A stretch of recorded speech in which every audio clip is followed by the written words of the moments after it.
नाशिकच्या इगतपुरी तालुक्यावर निसर्गाने मुक्त हस्ते उधळण केली आहे। कसारा घाटामार्गे नाशिकहून मुंबई किंवा मुंबईहून नाशिककडे येणाऱ्या प्रत्येक प्रवाशाने निसर्गाचा हा अनुभव घेतलेला आहे, आपल्या डोळ्यांमध्ये साठवलेला आहे।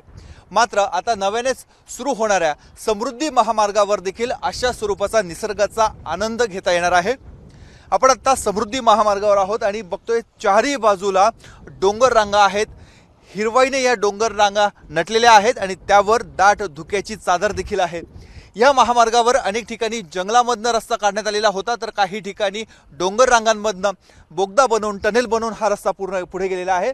त्यामुळे अनेक ठिकाणी अशा स्वरूपाचे धबधबे देखील बघायला मिळत आहे। एकीकडे हिरवाईचा शालू आहे तर दुसरीकडे धुक्याची चादर आहे।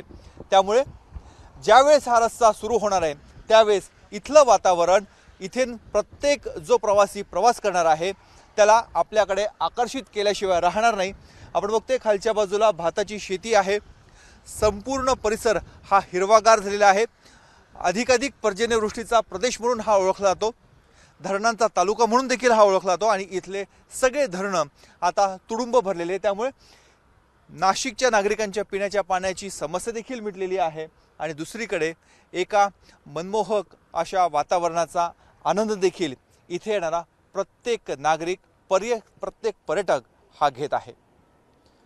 कॅमेरामन किरण कटारेसह मुकुल कुलकर्णी, एबीपी माझा, इगतपुरी। एबीपी माझा, उघडा डोळे बघा नीट।